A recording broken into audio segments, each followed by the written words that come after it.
guys, ada yang nanya sama aku seperti ini. Kak, apakah anak arwah itu perlu dibakarkan uang kertas dan rumah kertas? Aku juga pernah dapat pertanyaan seperti ini dari beberapa orang yang aku kenal. Oke, aku akan jelaskan sedikit ya. Tetapi ini semua adalah menurut dari informasi yang aku dapatkan dan beberapa masukan dari orang-orang yang lebih berpengalaman. Karena tidak semua orang tahu apa itu uang kertas, maka aku akan jelaskan dari awal mulanya. Jadi kan ada tuh yang namanya tradisi untuk yang keturunan Tionghoa. Biasanya untuk arwah-arwah yang sudah meninggal akan dibakarkan uang kertas, baju kertas, atau bahkan juga rumah-rumahan, mobil-mobilan yang dari kertas di hari-hari tertentu, atau ada juga yang membakarnya pada saat perayaan yang jatuhnya tanggal 15 bulan 7 penanggalan Tionghoa. Bulan ke-7 Imlek ini juga dikenal sebagai bulan hantu atau Chinese Ghost Month, di mana keturunan Tionghoa mempunyai keyakinan bahwa dalam kurun waktu 1 bulan ini pintu akhirat akan terbuka dan hantu-hantu di dalamnya bisa bersukaria kembali ke alam manusia. Biasanya pertengahan bulan 7 disediakan perayaan dan sembahyang sebagai penghormatan kepada arwah-arwah tersebut. Terlepas dari semua ini, hikmahnya dari perayaan tersebut sebenarnya untuk penghormatan kepada leluhur. Tradisi membakar uang bukanlah hal yang janggal bagi masyarakat keturunan Tionghoa, baik di Indonesia maupun di negara-negara lainnya. Tradisi membakar uang sudah menjadi ritual yang dilakukan secara turun-menurun selama ribuan tahun. Dan tradisi membakar uang diadakan hampir di setiap hari besar dan juga acara pemakaman. Uang yang digunakan juga bukan uang asli yang seperti kita gunakan untuk bertransaksi di kehidupan sehari-hari ya. Ritual membakar uang ini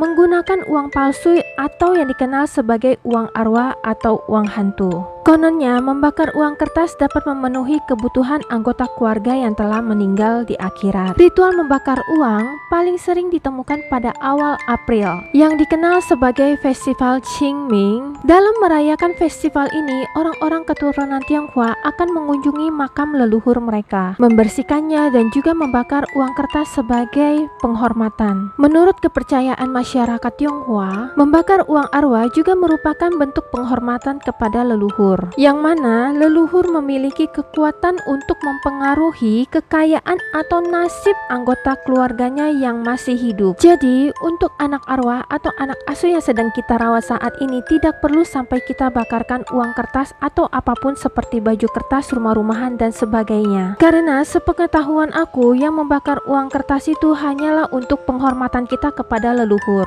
Dan juga anak yang kita asuh saat ini berada di dunia manusia, bukan di akhirat. Benar, mereka sudah meninggal dan sudah menjadi arwah, tetapi yang perlu diingat dan dilihat, anak asuh kita pada saat ini berada di alam manusia, bukan di akhirat. Kalau kita bakar-bakarin uang kertas seperti itu untuk apa? Karena kan sampainya di akhirat, sedangkan anak-anak yang kita asuh itu sudah balik ke dunia manusia dan mereka belum waktunya untuk bereinkarnasi. Jadi mereka harus menjalani kehidupan sebagai arwah di alam manusia sampai waktunya mereka kembali ke atas, kecuali si anak sudah meninggal dan tidak dimasukkan ke boneka-boneka dan gentayangan. Kan anak-anak yang tinggal sama kita saat ini, kita rawat mereka dengan baik, diberikan makan, diberikan baju, jadi mereka tidak terlantar dan gentayangan. Misalkan ya, jika mereka dibakarkan uang atau rumah kertas, nah rumahnya kan ada di dunia akhirat yang sudah dibakar, boneka dan arwahnya di dunia manusia, rumah dan uangnya itu di sana buat apa dong? Dan untuk selama ini aku juga belum pernah dengar yang namanya dibakarkan uang kertas untuk anak-anak atau boneka arwah. Jadi jangan sampai salah melakukan hal yang tidak diperlukan, nanti malah jadi ribet. Semua informasi ini aku dapatkan dari beberapa sumber ya, jadi bukan hanya dari pendapatku aja. Oke guys, itu penjelasanku menurut dari pengalaman, pengamatan, penglihatan dan sepengetahuanku sendiri. Percaya atau tidak, aku serahkan kembali kepada kalian semua. Semua yang aku share di sini hanya untuk berbagi informasi. Aku tidak memaksakan untuk kalian mempercayai dan mengikuti caraku. Jika ada pertanyaan, kalian bisa berkomentar di kolom komentar video ini, tetapi dengan komentar atau pertanyaannya positif ya, agar tidak ketinggalan dengan video-video terbaru dan informasi seputar tentang anak arwah, boneka Lukthep dan juga Gumantong. Jangan lupa untuk di subscribe, like, komen yang positif dan juga di share. Terima kasih.